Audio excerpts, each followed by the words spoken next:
Hey guys, so I know I haven't made a video in a while. I'm working on it, but things got kind of crazy with like skipping, and it was my birthday and all kinds of stuff. Anyways, there will be an update video probably tomorrow, tell you things I've been doing lately. But today is kind of a practice round, I guess. In a little bit, actually, I have to give a presentation it's basically a compilation of poems, prose, and personal writing that I've put together about the topic of ghosts for my oral interpretation class, and I have to go present it in about 20 minutes, so I was going to do a dry run, and then I'll post it later after I've given it. So don't mind me looking down. I'm looking at my laptop screen because that's where my script is. So here we go. Maybe. Okay, there's supposed to be a sound effect at the beginning. It's not working right now. Anyways.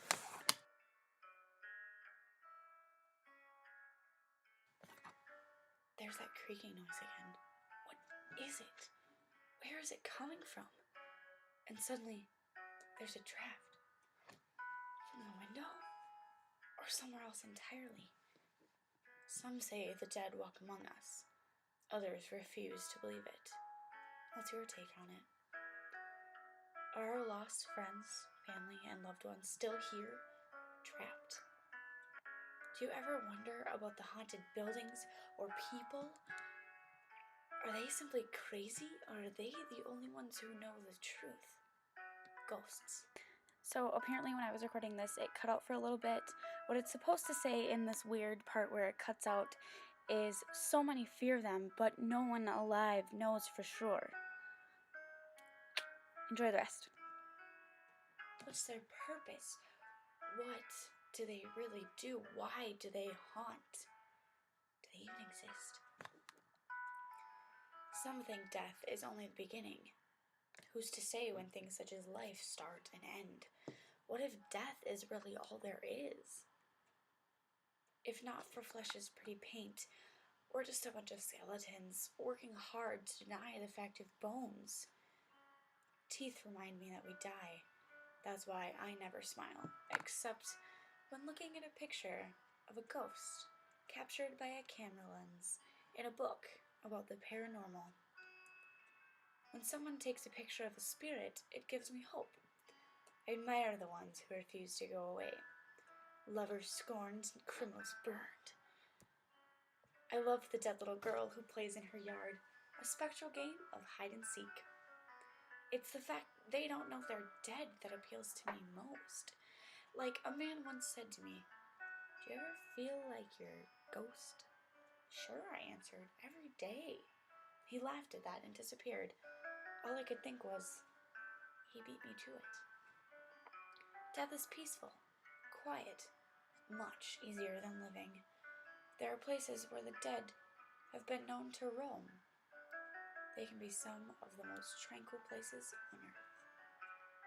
I oftentimes come to this lonely place and forget the stir of my restless race, forget the woes of human life, the bitter pang and the constant strife, the angry word and the cruel taunt, the sight and sound of guilt and want. All these I put from my mind aside and forget the offense of worldly pride. It is said that the spirits of buried men oft come to this wicked world again, that the churchyard turf is often trod by the unlaid tenants of tomb and sod, that the midnight sea itself is swept by those who have long beneath it slept. And they say of this old mossy mood, whose hoary trunks have for ages stood, that every knoll and dim-lit glade is haunted at night by its restless shade. And yonder, where those gray willows have their silvery tassels beneath the wave, by the hollow's valley lonely side, you may find the grave of a suicide. And 'tis said at the noon of a dewy night, when the hills are touched with silver light, that a spirit leans o'er that lonely turf, like a snowy wreath on the ocean surf, and a sound like a passionate mourner's cry will often startle the passers-by.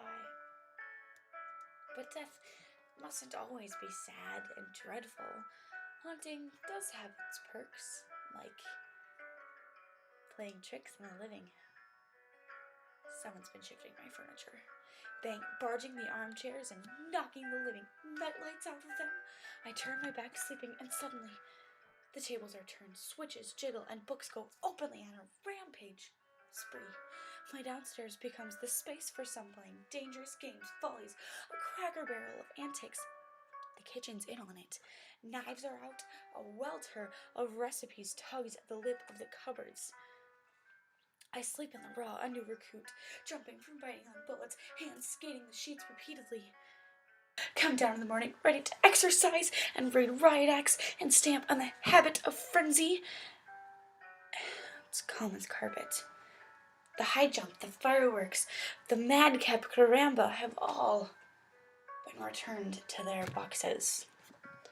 The rooms look just as I left them, benign, deliberate, even tidy. The chairs and tables parked properly, the angles as right as ninepence. There on the wall is the rail of red where I scrawled your name, hoping to summon you. This is a mess. My sleep is as light as a half-thought. In the dwarf hours, all my dreams lap the shores of your body, gentle. The rest of the house is a scamper. Someone's been shifting my furniture. Poor fellow. 'Tis a shame he didn't get a friendlier ghost to walk about his house at night. There certainly are those who have only kindness in their hearts and wish they could shine some light on the lives of those they left behind. Quietly watching over an infant lying in his crib, he sees you there, a shape in the corner. Some small amount of recognition passes over his face until a small voice speaks up from the recesses of his mind. Who are you? Where have you come from? Why are you translucent and not solid like me? He grows fearsome, and a cry breaks free from deep inside him. In rushes the father, your lost brother.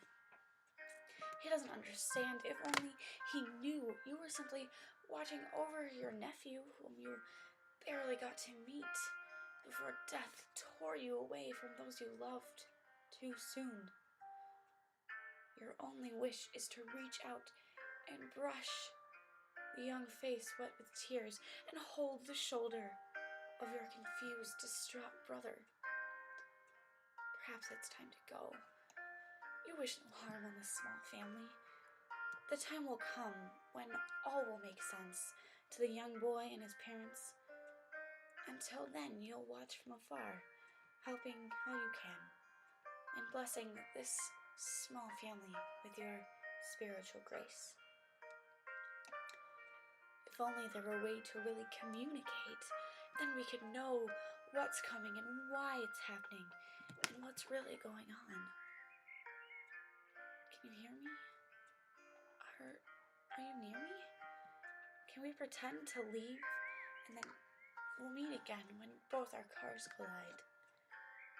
What's the worst thing I can say?